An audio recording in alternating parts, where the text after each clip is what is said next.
Welcome to another episode of the New Tech People podcast. On today's episode, we have Josh Weeks, who is the director at Alpha Echo, based here in Newcastle. Welcome, Josh. Yeah, thank you. It's good to be here. Good to have you. Mate, for those of our audience that don't know who you are, mate, can you give people a bit of background to start with on who Josh Weeks is in your career to date? And then we'll dig into Alpha Echo as well. My career's gone everywhere, really, and with no specific direction in mind. So I like that, though. Actually, mate, let's dig into that let's just pull that apart real quickly. I think a lot of people in their technology career, hey, you've got to know in high school you want to be in technology, and then you've got to do a computer science degree, and then you follow this laid out path, which doesn't tend to happen at all for anyone. Yeah, certainly not the case for me. So I had a bunch of odd jobs like everyone does through school. I've been working since I was about 13. Not sure if that's legal, but I did. Yeah. Everything from scrubbing chemical drums to working in fast food outlets and that sort of thing. So I had a few low-level manager roles in the fast food industry, managed a couple of pizza shops. But my intent when I was going through school and leaving it was to become a primary teacher. So born and bred in Dubbo, I was never intending to leave there, wanted to stay there. Did first 3 years of teaching degree at the university out there. Yeah. Decided that wasn't for me. So at that point, I was trying to figure out what do I do. That's when I went and managed those pizza shops for a while. I was just trying to find something that was interesting and was going to pay the bills without leaving town. Got married while I was in Dubbo, and the breaking point was when my wife had finished her degree, and we're trying to figure out what are we going to do. I had applied to become a diesel mechanic at a local place there, and went and did a couple of weeks free trial for them. Again, not sure if that was legal on their behalf. But at the end of it, I'd been mucking around with computers most of my teen years and everything, and I was helping them with some computer problems they had. So they decided at the end of it that they weren't going to give me that apprenticeship, and instead offered me a role as a spare parts salesman, which is kind of like a librarian within a diesel mechanic shop. And I wasn't really interested in that, so I asked them for 24 hours to think about it. Went home and I Googled all the things I love to do, and I was like, well, I like robotics, I like engineering, I want lots of options in the future. I don't know where my career is going to go. I don't really want to be locked into something at the moment, and just put a bunch of keywords into Google, and mechatronics engineering came up. It said that it offered heaps of different opportunities and seemed to tick all the boxes. So it's like mechanical and electrical and computer and control systems theory, and I love tinkering with robots and Arduinos and things like that. And I was like, this sounds good. Yeah. So the applications for that degree closed that night. I hurriedly put one in, and the next day told that mechanic shop I wasn't coming back. Yeah. That was it. So, yeah, then my wife and I moved up here to Newcastle. It was 2009. So the degree was with University of Newcastle? Yep. So moved up here, didn't know much about Newcastle. We actually drove up for a weekend, and I think within a 18-hour period, we looked at like 7 different rentals and then got back home again. That was a crazy time. And on the applications, we had to put down that neither of us is employed at that stage, which was a scary thing to do. I bet.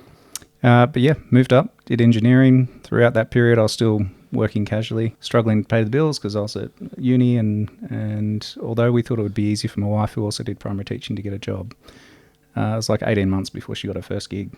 Wow. We didn't realise, like in a lot of industries, it's who you know. Yeah. As much as what you know. And because she hadn't spent any of her time up here doing pracs or anything, that was a challenge. So I saw a poster on the wall at uni that said, hey, come to Air Force, we'll pay the rest of your degree, we'll pay you a wage while you're doing it. And I thought that looked pretty good. So that was called an undergraduate scholarship. They still do those as far as I'm aware. So Beautiful. yeah, it was good. I applied for it. It was like a 12-month process, which was pretty crazy in itself. Got to the final interview, which was really interesting. I had a psychologist who was almost playing good cop, bad cop by himself, which I found very awkward. And there was like 8 hours of interviews and team assessments and things that day, and I came out at the end of it, and I said to my wife, look, if this is what it is, I'm not interested. So left it, went home, kept studying at uni, and about 2 months later I got a phone call, and they said, hey, is that Josh? And I said, yep. They said, hi, it's such and such from Target Recruitment, we'd like to offer you a position.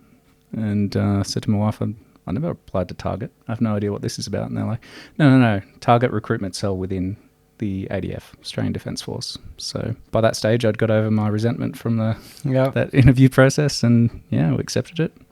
So I went into Air Force engineering as an aerospace engineer. So that was one of the options that mechatronics gave me, which was cool. Actually, I didn't apply for that. I applied for armament Yeah, armament engineer, which is like the person who's in charge of putting bombs and stuff on the aircraft. Wow. But there's only like 3 of those positions in Australia. And at the time they weren't recruiting for it. So they said, well, congratulations, you're going to be a aerospace engineer in electrical category. And I said, well, that's not what I applied for. And they said, well, if you want a job, it is. And I said, okay. Yeah.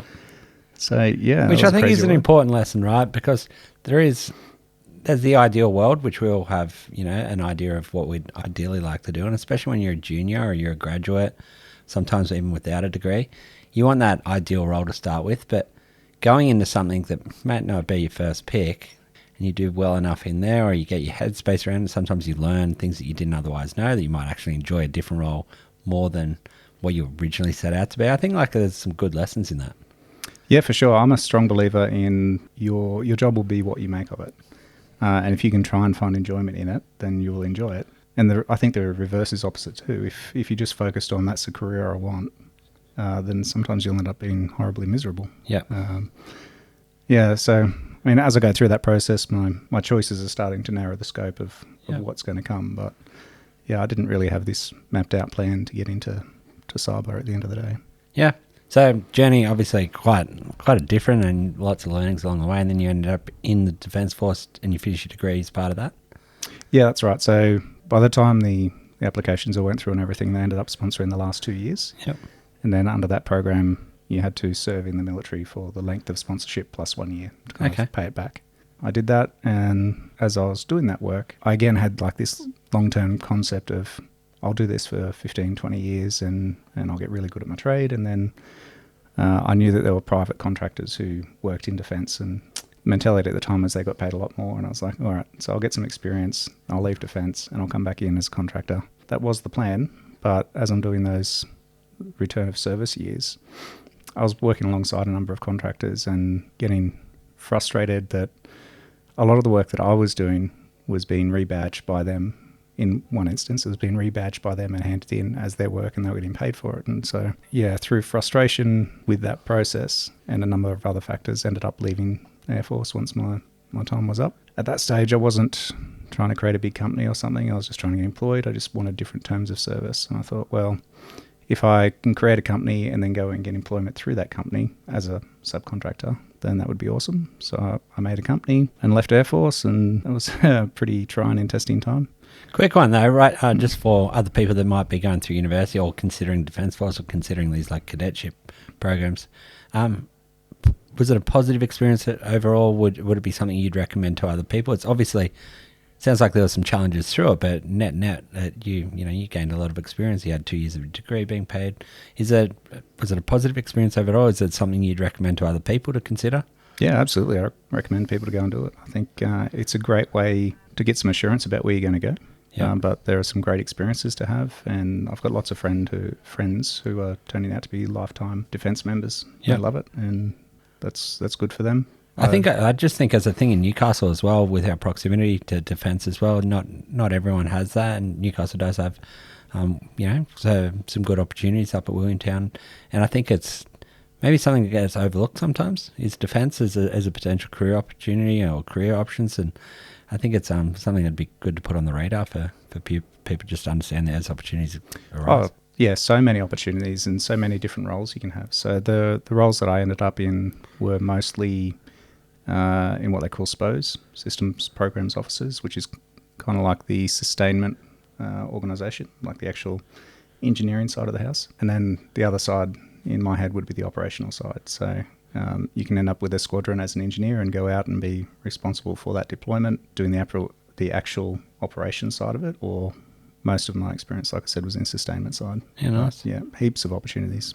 Lots of different jobs. No, I appreciate it, mate. It's good to have insights. I haven't spoken to too many people that have gone down that career route, so that's just anytime I find that, like hearing a different angle. And a lot of people get to, a position like yourself. You're running a successful growing, cyber company now, but the journey to get there isn't always just a linear one, and just looking at the different options and ways about going about it and about a career is quite interesting.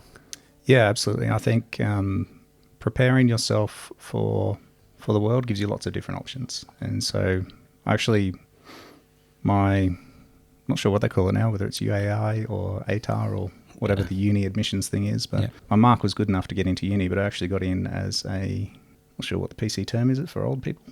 Oh, yeah. Mature age student. That's the one. Yep. Yeah. So I got in as a mature age student, but by that stage I'd had so many different jobs working in different fields. Like, I think the experience really helped. I think that's one of the things that the ADF is looking for is not just smart people, but people who can function in society as well. So but having all those different experiences and doing the teaching and all the other different training I'd done along the way enabled me to make decisions that I wouldn't have elsewhere otherwise. Yeah, it's just that breadth of experience, right? You pick up different things in teaching, and I'm sure like through the university degree in teaching, like how to communicate and like education piece, just understanding how other people learn. I think there's so much to be learned in different things, and again, it's just that linear career just doesn't exist for the vast majority of people, and sometimes you see a bump in the road or some challenges, that we've gone through a tough economic climate in the past couple of years as well. Like, different people have had different career routes change, and you can just always take some learnings from that. Oh, yeah, absolutely. I don't, with the rate of change of the world, I don't think if you mapped out a linear career that you'd actually achieve it. I think you'd probably really struggle to do that nowadays. Yeah, I'd be quite disappointed in it, yeah. Yeah, I think so. No, I love it. So you've come out of that, you considered your options, you set up your company. How's that taken to you to a team of 35-ish for Alpha now? Yeah, I think it's 35 today. We're still growing. So yeah, beautiful. Dunno. So, mate, tell me about that journey, because Alpha Echo, because I guess you play in that defence space as well. I don't think you've been as... Well, you don't only play in the defence space, but like I've only got to know of you and your team over the past couple of months, and it's really exciting to understand what your team was working on and some of the really cool projects. So I'd love to share the story of Alpha Echo. Yeah, so when I left, I made my company, and the intent was it was just a vehicle for me to get employment as a subcontractor. Yeah. That was it. But in doing that, I had to set up insurances and stuff and company structure and everything. And as I was leaving defence, I was horrified that I was going to be unemployed. Literally applied for 100 different positions in the space of 3 months, which was pretty crazy. That was interesting. So it's probably a lesson for the viewers at home. Got rejected so many times. I think probably 30% of them came back and said, "You're too junior. No one wants you. Stay where you are. You're lucky to have your job." I think probably another 30% came back and said, "Yeah, we'd love to have you, but this is what you're worth to us." And it was the same amount I was on, and that was one of my driving factors at the time. And then the other 30% came back and said, "Oh, you worked in defence, you're an engineer. We've got so many opportunities for you." So ended up narrowing it down to a couple of serious offers. Took one that was in Canberra, went and worked down there. Actually moved my whole family down there. In that stage, we just had our first kid. So that was adding another layer of complexity to it. And that was one of the reasons that I was getting out of Air Force. So my wife wasn't working then because we agreed that she would stay home and look after the kids, which is awesome. But it then meant that we didn't have the second source of income. So that was one of the drivers for it. We all moved down to Canberra. It's going great. And then I get a phone call from our guy back up here in Newcastle saying, "Hey, one of those jobs you've applied for, you've been accepted on." And I was like, great. That would have been nice to know like 2 months ago. Before moving my entire family? Yeah, I was like, thank you. I've just moved my entire family. I've got a good job. I'm liking it down here. I'm going to stay down here, but thank you very much. And he said, "Look, they really want to talk to you. So would you mind just having a call with them or something?" I said, "Sure, but to be clear with you, I'm not coming back." He's like, "Yeah, no worries, just do it." So I had a call with them, ended up, they were travelling down to Canberra that week, so I had dinner with them and talked to their engineering manager, and it sounded like a pretty good gig. It was working with some platforms that I'd had experience with before, and so I said, "All right, well, I have no intents to move back, but I'll talk it over with my wife and we'll see what we can do." And that guy who rang me was not with defence. He was like an intermediate company. So I went back and talked to my wife, and I said to her, "Look, I get that we've just moved here and it's only been 8 weeks, but what would make it attractive for you to move back? Like, what do we need to achieve?" So we set ourselves some goals and went back to that guy in the middle and negotiated with him. And because I was already in a solid position, I didn't need to go anywhere, so we had a fair bit of negotiating power there. Yeah. And he said, "Yeah, okay, let's do it." So I took the job, came back up to Newcastle, and then again, no plans to make a company. It was just a structure to get employment. So, but I was freaking out. I was like, what happens if this job gets terminated?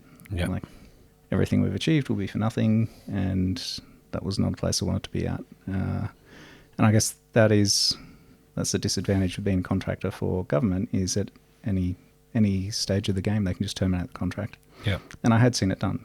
So when I was in the Commonwealth, I had seen people, they'd rock up to work one day and there'd just be a box of their belongings at the gate. Yeah. It's not very often, but obviously that was weighing heavily on me because I've got a family to look after now. So we thought, well, what if we could win a couple of other contracts and have people working for us and be getting some money through their employment as well? Then that would kind of be a good risk mitigator. So that's when I started trying to actually win work through the company. And it took 18 months of trying that, like pretty much every day. I couldn't count how many days I've worked through, like past midnight to 4 a.m. or the whole night, and just got up and gone to work the next day without sleep or something, trying to figure out how do you win these contracts with people, because it's not as easy as just... There's an art form to it, right? Like once you know how to do it, it's a repeatable process. I think trying to win a tender, and this might not only be defence, but I've been involved with tenders before, you can try your best. If you don't know the ways to do it, you'll never win one of them tenders. Like, you need to know the art form or how to answer the questions and what they're looking for and play the game, I guess.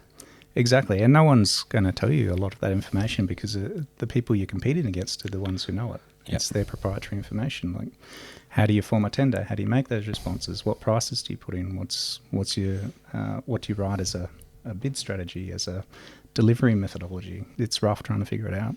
But after about 18 months, I kind of doubled down on my efforts, and I thought, well, to that point, for the most part, I'd just been trying to get subcontractors in. So I'd try and find someone who was looking for work, and I'd put up ads on Seek to do that, and then I'd try and match a CV with the role, and then I'd just put in a CV and a rate and say, this is what it is. And about that 18 months point, I started doubling down on effort, and my responses went from 5 to 8 pages up to about 30. And like, here's the information that I think marks off all the criteria, and like doing a solid job on it. And it was a hard grind, but that's when we won our first one. So that would have been end of 2019. Yeah, it would have been end of 2019 when we got our first person on board. And then it's kind of a mix between our reputation started to get known, so people knew the product that I was making and this other guy that we brought on, and so reputation became a thing, as well as the tender submissions. And I think by the end of, probably by mid-2020, we probably had 5 people on the books. Yeah, and it's been... What work were they predominantly doing? A range of services. So I was doing systems engineering. So I don't call myself cyber. I have a cyber company, but it's not because I'm cyber trained. Yeah. But we had one who's quite specific on cybersecurity. We've got some trainers and intel at that stage, I think. So intelligence officers. So. Yeah, nice. Yeah, a mix of things. And that's when we started to develop an identity as a company. So I was just trying to win work for the sake of trying to risk mitigate my own life. Yeah. But what we started to do different is the collaboration in our roles that we don't see a lot of from our competitors at the moment. If you think about cybersecurity, it's good that you've got cybersecurity in a system, but cybersecurity is not just the technical functionality of your system. Like, if you haven't trained your people in how to use it correctly, then you're not going to achieve the outcome. And if you're not looking at current threats and contextualizing for your capability, whether that's aircraft or a tank or a computer system at the local office or something, like it's a combined effort. And unfortunately in Australia, it requires culture uplift as well. The baseline of Australia's cybersecurity culture is just so low that it's very easy to see dramatic improvements, I guess. Yeah, I think that the contracting space is not only defence, but contracting across the board can have a negative reputation with contractors just coming in, getting a piece of work done and then getting out, right? Yeah, for sure. And that collaboration piece, if you can actually match that or marry that up where the gaps are for other contractors coming in, doing a piece of work and then out, they don't have the vested interest in the long-term success of it. They don't have the vested interest in changing a culture or uplifting across the board, because they'll be out of there, their job's done, and they'll be on to the next job before anything's changing down the track. So I think the way that you've approached it seems to be like a real competitive advantage. Yeah, I think especially in defence or government space, I think when you leave those full-time positions, like I was in the ADF, and I had some experiences where the very next day I changed the colour of my shirt because I'm now in civilian clothes and not in uniform, and you get treated so differently because I think there's a mentality that you must be a sellout and you must not care about the country anymore, and it couldn't be further from the truth. A lot of our people are ex-government or defence, and the desire to see Australia succeed is paramount. Yeah, well, your story was not the lack of care, but actually just for looking after your family, right? Like you pretty much. There's a bunch of contributing factors, but we get a lot of that. I mean, in defence, it could just be you've been posted to somewhere, but you can't go because you've got sick family that you need to take care of in a location or something. And like defence will try and look after you, but in some cases, it gets to a point where the decision is it's not an option to stay in uniform anymore. Yep. So you're looking for other alternatives where you can still contribute to capability or whatever it is. But love to dig in the Alphaco side in a sec, but there's 2 points you made mention of before. You went out on your own, and you've had a young family at the same time. Yeah. For people that are, and then you grew your company through that period, work-life balance for somebody who wants to grow a career or grow a business, is it a thing? Can it be a thing? Can you have traditional work-life balance and have success?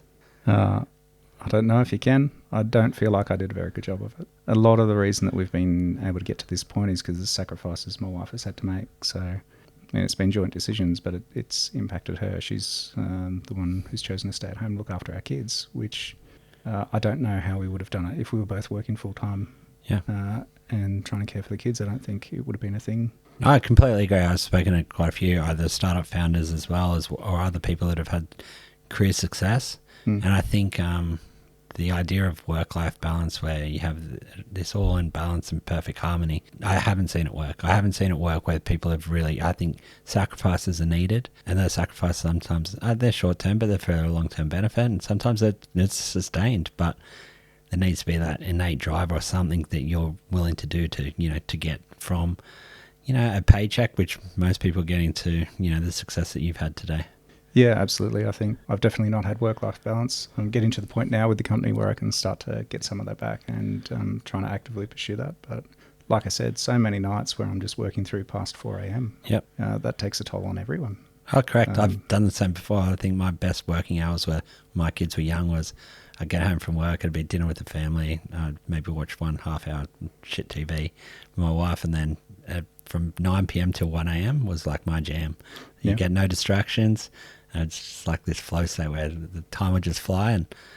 But it was what was needed in those early days out of my own. It was just like the bills aren't going to pay themselves, and you put yourself in that position. It's an interesting position to be because you wear that load and that responsibility. But I feel like that does drive. And for me, it was definitely a driver, and you found a way to make it through those hours, and then the next day at work. Yeah, and like no mistake, as you know, it's a grind, especially in the early years when you're trying your best and you just don't know why people aren't picking up what you're putting down. And my best hours of work were usually between 2 and 4 a.m. You're just surviving off adrenaline and caffeine by that stage. Yeah. But yeah, it's had a big toll on my physical health and mental health, balance at home with family and stuff. So no, I completely agree. Yeah, I completely agree. I think. I always look at it the 3 buckets, like a family, a health, and a work bucket. And I only ever do 2 of 3 well. I feel like, I try to spend time with the family and work. Health's gone by the wayside. All 3 is a tough juggle. Yeah, so we, obviously that's a topic of conversation that I've had with my wife a few times. Yeah.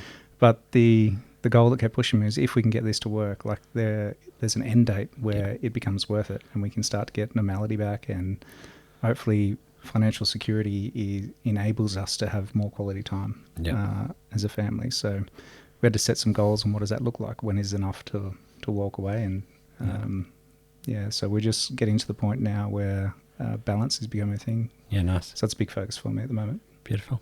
And how are you trying to make that balance work?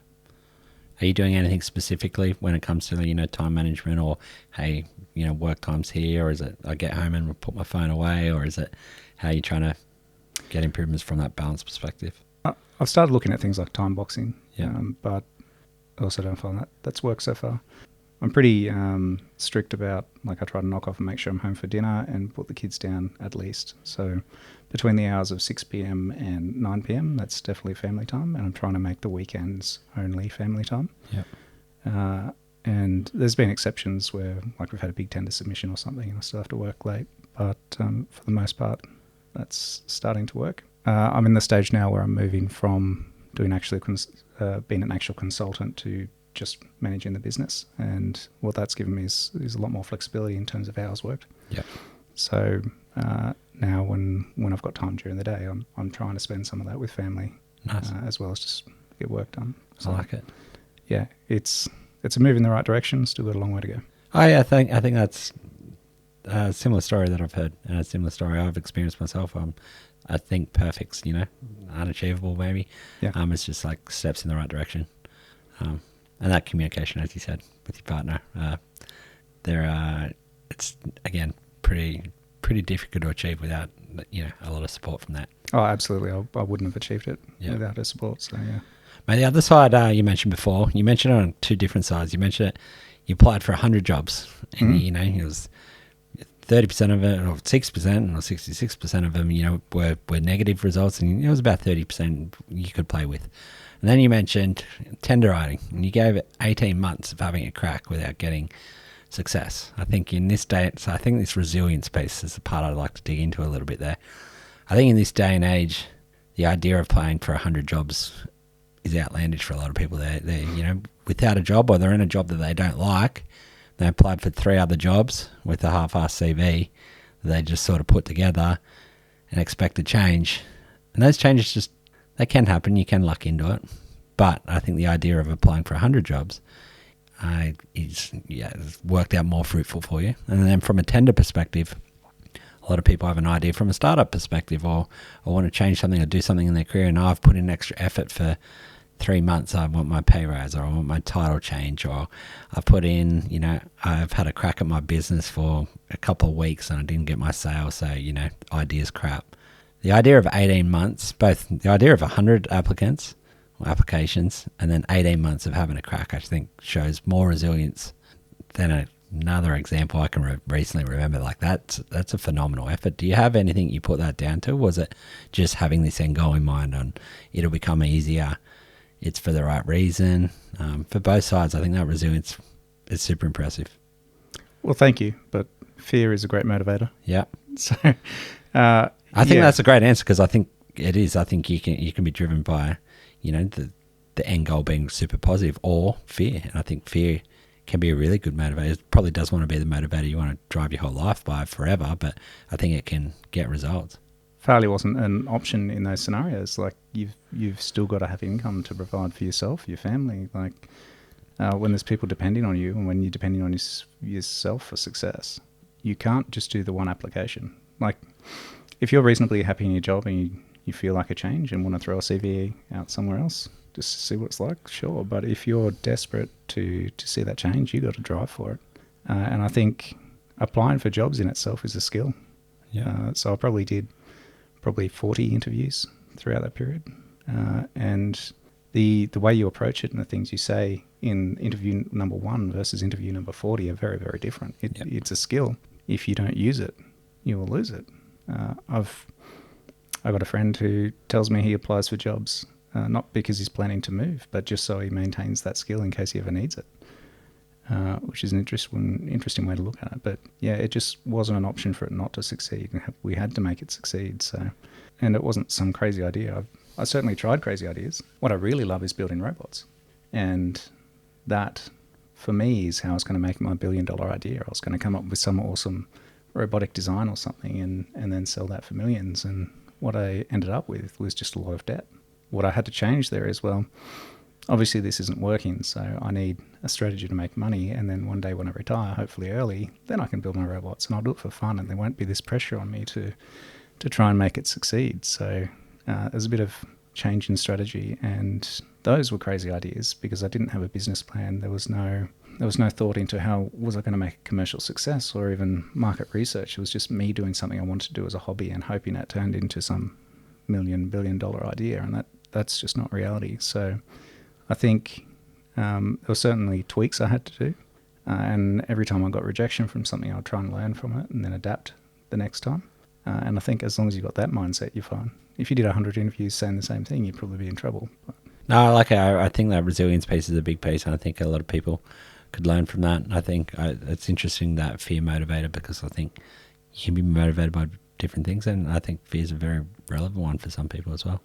yeah, maybe fear is the wrong word. Maybe I'll get in trouble for that later. But yeah. It's the thing. It's that being pushed in the corner. It's like I'm going to find a way to make this work. I think you provide good context around it. Whether fear is the right or wrong word, I think the context around it in, hey, I'm going to find a way to make this work, and I'm going to learn from each of the opportunities.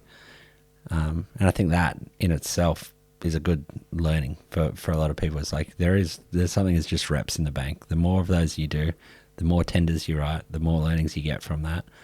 You get better and better at the process, and by the end, you've won your first, and then your second one rolled in quicker than, that 18 months again. So, and then you've built from there. Yeah, I think some people probably think it's a numbers game. Others probably think it's a quality game, and I would say that it's both. Yeah. You've got to get better at what you do, and you've got to do lots of it. I've got some unemployed friends who I've talked to, and they said they're trying to find work. And I'll be like, great, tell me about what you've applied for this week. And they're like, oh, I applied last week, and I'm just waiting to hear back before I bother putting effort into something else. And like, that was the biggest thing for me in both those interviews and the tender submissions and everything is investment is not always dollars. Sometimes investment is just your effort, knowing full well that you might spend, 40, 50 hours writing a tender submission, and the numbers will say that it's 90% likely to fail. But you have to push through with that so you can get the wins. You've got to be prepared to put in that effort. And if you're not, then don't go down that game. I like it. Which brings us to today, or brings us to Alpha Echo. And you mentioned just before, you're working with companies. Cybersecurity as a whole is still quite immature across a lot of organisations. There's a big learning part there for Australian businesses. Where's Alpha Echo at now?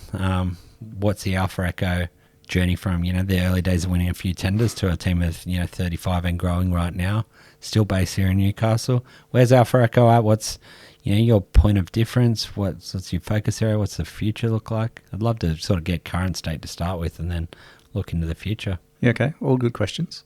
Let's start with, to make it easier for you, mate, Alpha Echo. Who is Alpha Echo at the moment? You're a team of 35 based in Newcastle. Yeah, that's right. So primarily based in Newcastle. We've got 4 down in Canberra, I think. Yep. 1 in Adelaide. What we've seen as successful for us is that Newcastle's almost underlooked from most of the bigger companies, from as far as I can see anyway. There's a lot of effort put into the capital cities, but Newcastle's seen as regional, which to me is just crazy. I come from a town of 40,000 people, so there's 400,000 here. Like, it's not a small centre.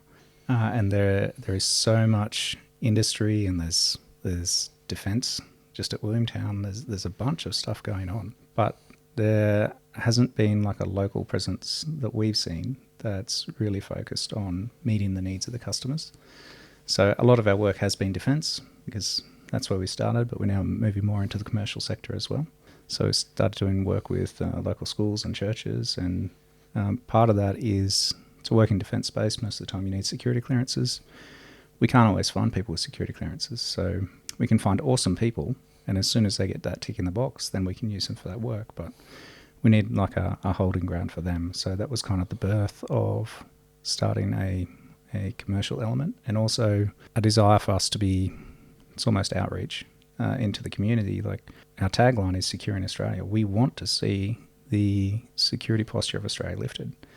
And I think the general populace just gets so overwhelmed with what do they need to do in terms of cybersecurity and all the breaches coming out and all the things they need to stay on top of, that other than knowing they need to change their passwords every now and then, I think the education is just so low. We've got 4 streams within the company. We've got AE Red, which is like our technical people, I guess, for a better word, looking at the actual cybersecurity itself. We've got Elite, which is our education and training arm. So we're in the process of becoming an RTO at the moment for some training packages that we want to offer. We've got AE Vault, which is for classified facilities management. And we've got, what haven't I said, Sabre, AE Sabre. So that's multi-domain penetration testing. So if you think your organisation has good security posture and the physical security to back it up, let us test it for you. So that could be everything from open source intelligence gathering through to an actual physical penetration test on a building and whatever the customer will let us do, I guess. Yeah, So that sounds quite exciting. Sounds like most of that wouldn't get out into the public domain. It would be very much done under wraps. yeah, the tagline for that one on the website is just only for the brave. Yeah. Yeah, so I mean, partly because that's a tailored solution also, right? So you need to talk to the customer and see what are your needs before you engage with them. But those are our 4 main streams, and hopefully in the next few months we're opening up a shop front as well, which will be able to support our commercial side of business as well. So we'd love to have like a drop-in centre where if a parent's struggling with what I need to do for my BYOD device for my 6-year-old at school, bring it in and we'll talk you through what do you need to do to secure yourself, and at the same time, how do we elevate within the community that baseline knowledge of what is cyber and how do you do it? Yeah, I think the education piece is massive because it's, you talked about, children, then you think about the elderly as well. Like, it's very overwhelming as well, the whole cyberspace, right? Like, you can understand how good the attacks are becoming these days and how easy people are falling for them. I think that education piece is the answer, right? Like, devices are getting better and there's better products out there, but overall, education's, the answer to uplift us as a whole.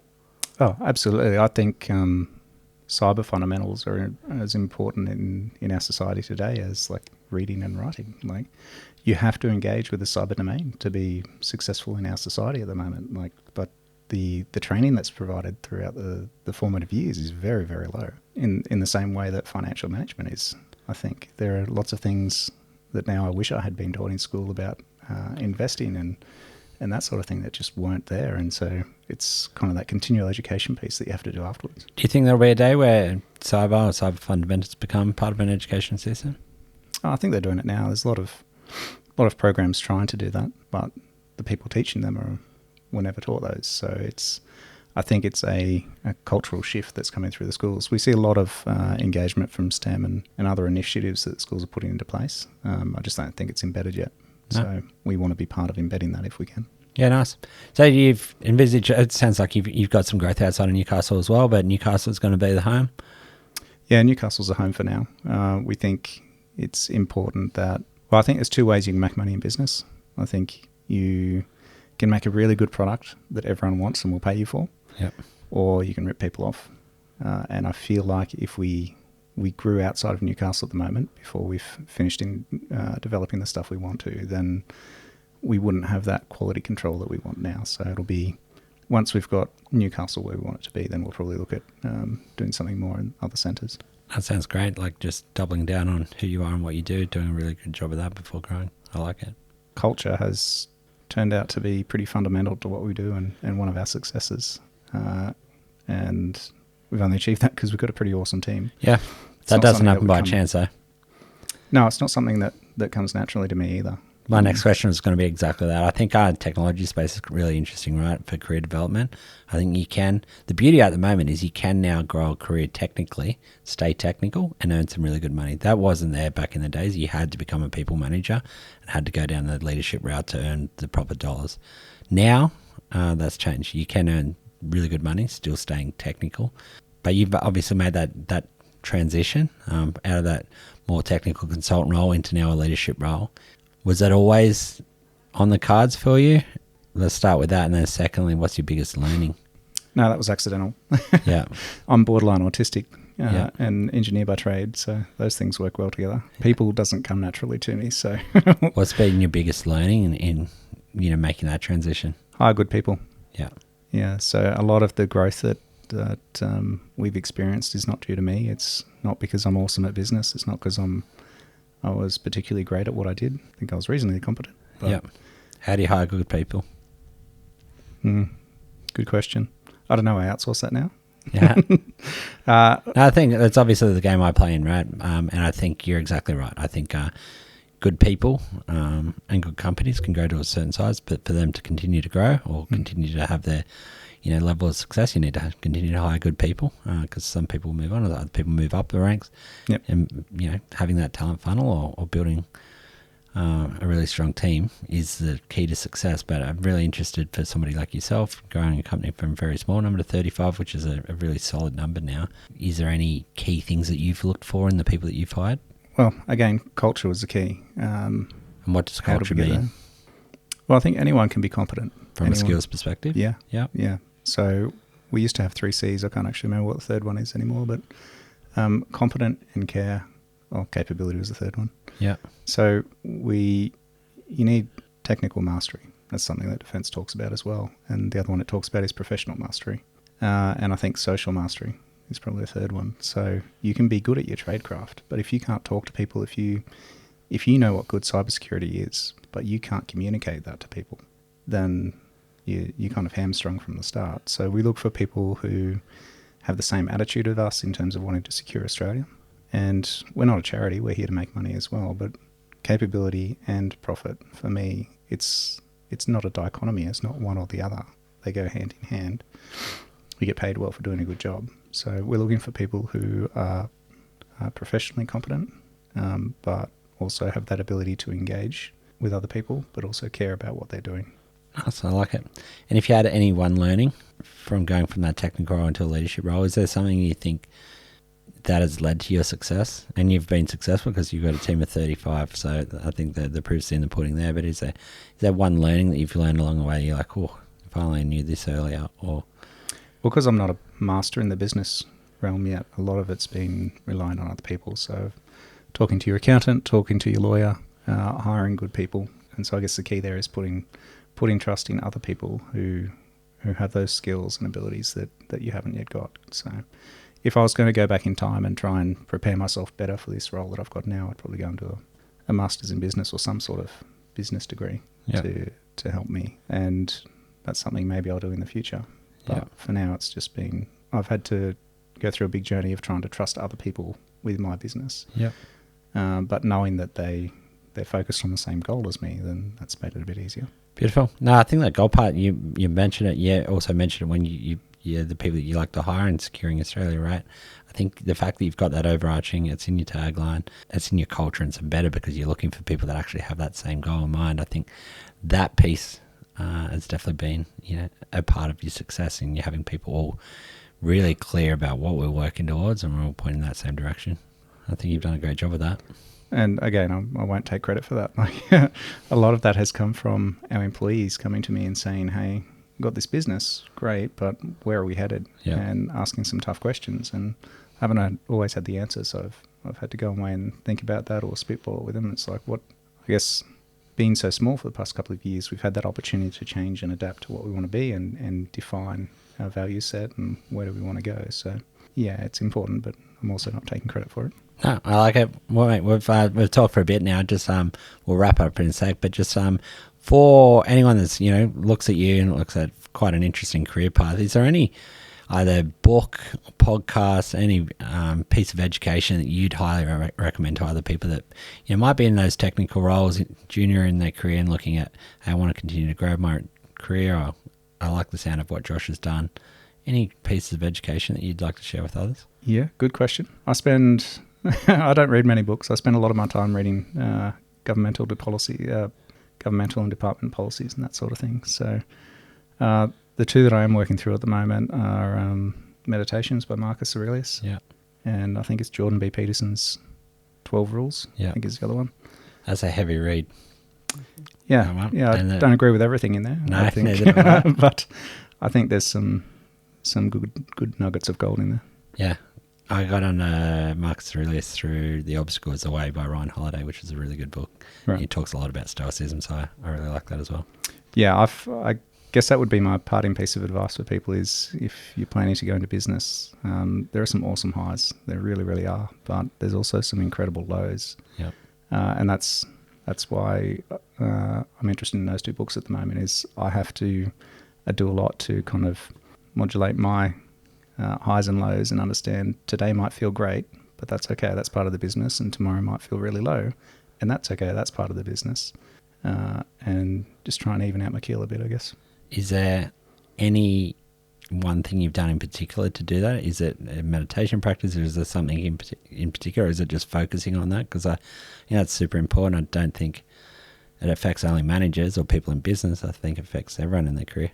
Yeah, probably not a popular answer, but faith and family are the things that have helped me. Yeah, I think it's a great answer. I think everyone finds their individual, parts on how they get through it. And it's just always good to get different people's opinions on it. So it sounds fantastic. I love that advice. I think that's a good way to, finish up our podcast today. So I appreciate you coming in and sharing the story of, not only your career, but our Foreco. Sure. My pleasure. Thanks. Thank you.